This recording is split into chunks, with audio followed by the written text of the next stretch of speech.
introduce himself as he did to your predecessor. So, Senator Ludlam. I'm always very polite. Please do pass on our regards to Mr. Hughes. I will. He'll be missed. And I'm sure you'd be happy to fill his shoes. You are how much he'll be missing us. Actor, yeah, probably Right. Yes. not at all. You've introduced yourself as acting OSS. Can you just describe what arrangements are in place for that handover? At this point in time, Mr. Hughes is currently still on long-term leave before retiring in February. During that process, the process of replacing the supervising scientist will be undertaken. Okay. So we'll just get straight to it then. Can you tell us how the OSS, if at all, has engaged with the West Australian Government on the Toro project, which was and is under Commonwealth Environmental Impact Assessment at the moment? Yeah, we've been providing significant levels of advice through the Environmental Assessment Compliance Division as part of their EIS process and as follow-ups to some of the issues surrounding conditions in terms of clarification of information. All right, there's a number of conditions that have been applied to that project before the Minister has said he will actually sign the final piece of paper. Are you guys in the mix of that process as it unfolds? Yes. You are? Yes. Okay. Are you able to describe what particular elements you're advising on or what your role is?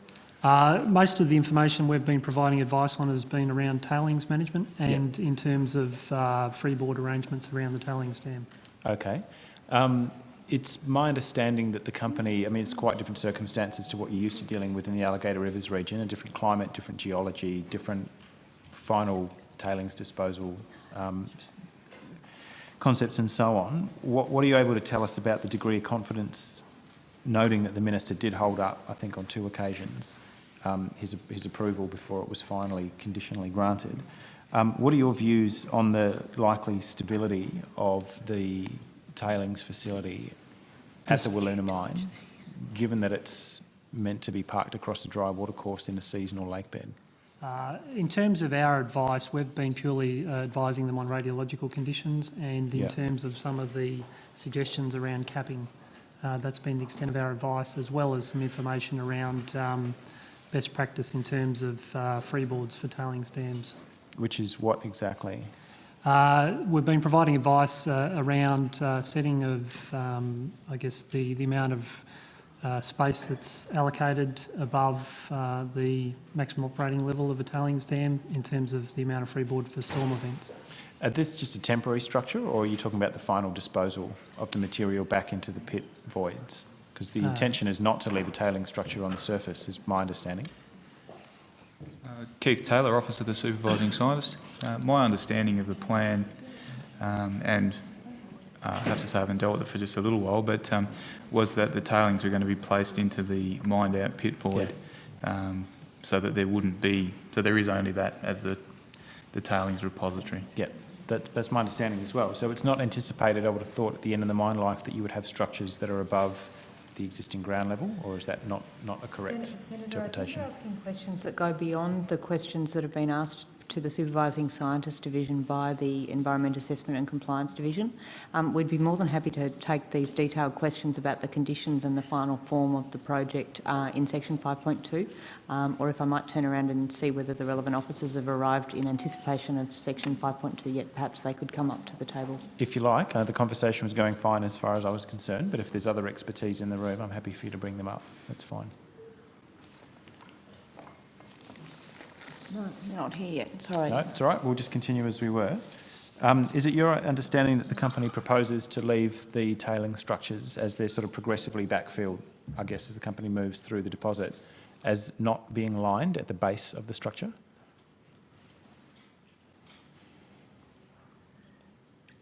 I think, as I indicated, Senator, these officers were consulted in the preparation of the final conditions but didn't draft the final conditions. So if we could come back to those questions when the other officers are available, that would be most appreciated. I might have to draw on the advice of the Chair, or when we've got less than an hour with you. I understand Senator McDonald's got questions. How long or how far away are those well, officers? the other officers are scheduled from the 4 o'clock to 6 o'clock section this afternoon, Senator. All right, we'll pause that then and we'll come back to it. Something that is probably a little bit more squarely in your remit, the EIS guidelines and expected timeline for Ranger 3 Deeps in Kakadu. Can you just give us an update on the status of that project? Well, again, Senator, the Environment Assessment and Compliance Division has the responsibility for running the assessment of that project. Yep. We do seek detailed technical advice from the supervising scientist on relevant matters. So I wouldn't expect them to have a detailed knowledge of the timeline of the assessment of that project.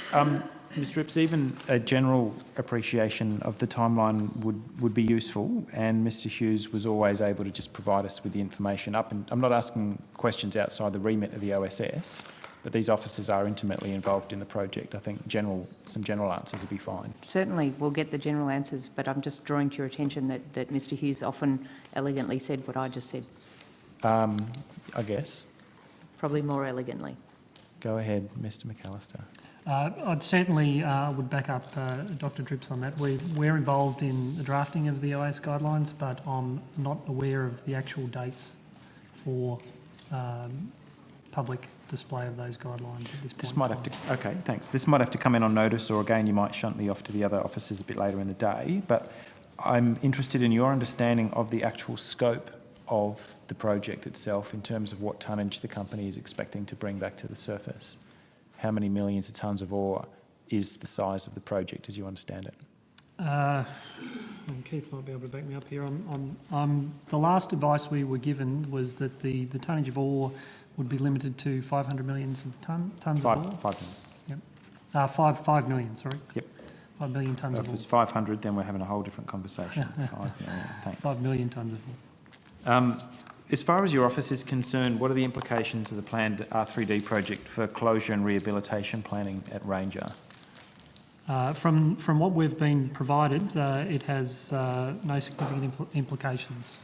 It's what, sorry? It has no significant implications in terms of closure. I would have thought having a live underground mine operating using the same processing plant had quite significant implications. There's no further ore bodies to be processed at that plant, apart from R3D.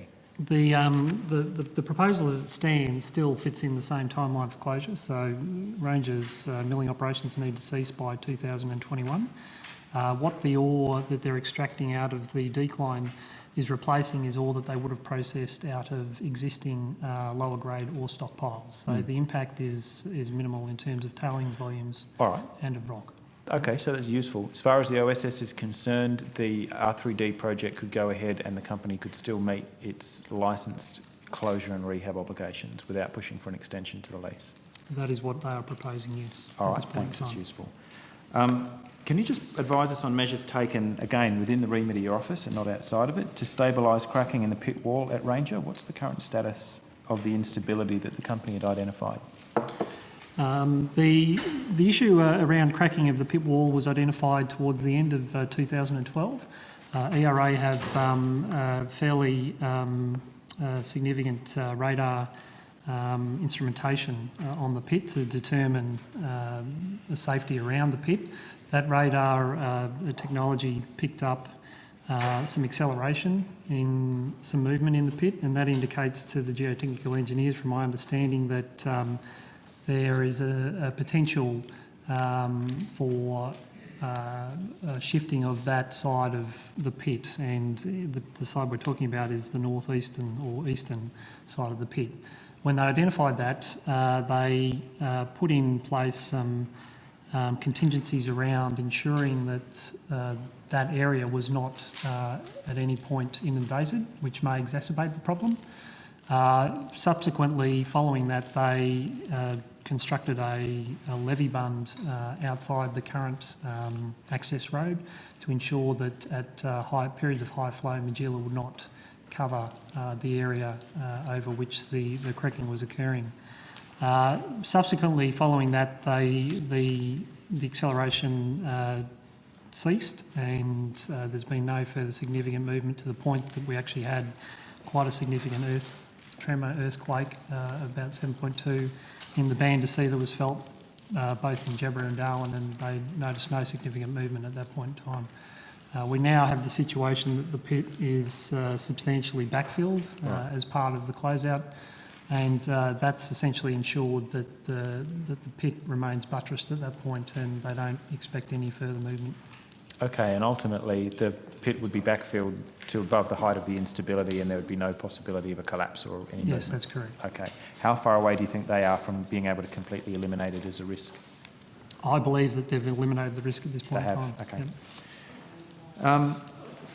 Could you, I'll come back to Ranger in a tick, but could you advise us on the status of rehab works, including re-veg at the former Narbalek uranium operation? Is that something that you've got any visibility of? Do you want to? Sure. I was out at Narbalek most recently, just in the last dry season. Access obviously is difficult during the wet season. There's a few pieces of infrastructure remaining, the old tanks, oil tank and other things out at Narbalek. The revegetation effort's progressing quite well. Weeds were a significant challenge at Narbalek, and UEL has put considerable resources into weed management and to quite good effect, which is something which we continue to encourage them to do. So that manages to keep fire out, which is the largest threat to the revegetation there. The old camp area has been substantially cleaned up. There was a lot of asbestos and other material there which has been collected up and buried on site. So there are still some outstanding jobs to be done, but over the last few years it's actually been progressing quite well. Thank you. Staying in the same part of the world, there was a recent federal budget allocation of $1.5 million for continuing remediation works at Rum Jungle. Could you just advise us specifically on the work that's being undertaken there and the role of OSS, if any, in that? OSS are part of what's called the Rum Jungle Working Group. We assist and advise around potential closure options, which is where the current project is at. The Northern Territory Government, with the aid of the working group, are currently producing or have produced a final draft of options for remediating that site, and I believe that report should be finalised in the next month. Is that with the NT Mines Minister? Who's got final sign-off on that? The NT Mines Minister It is, my okay. understanding. Do you have any sense of when it's likely that that would occur? The release of the report? Yeah. It's expected in June. So the Minister would likely, or the Minister would have to table that once he'd signed off on it, he or she? I don't know. I'm not quite sure of the details of it becoming public or not, but Are you able my to understanding is it'll be finalised in June as a report. In June. Are you able to take on notice for us whether it's your expectation that that would be a public document? I mean, I can't see any reason why it wouldn't be. That would be a question for the Northern Territory Government. I guess it would. It's a shame they don't come. Could you provide, staying in the same region, an update on the activities and outcomes of the effort to rehabilitate the other former uranium projects in the Alligator Rivers region? If you're referring to the South Alligator River, South Alligator Valley, yes. 3 years ago, works were undertaken in the valley to contain remnant infrastructure and waste, including a small amount of, or significant amount of tailings from the South Alligator Valley mill. Those works were completed, correct me if I'm wrong, 3 years ago, and we've been aiding Parks Australia with investigating or following up inspections of the containment to ensure that it's meeting the criteria set by our Panzer at the time. All right, thank you for that. Just got a couple more, we're nearly there.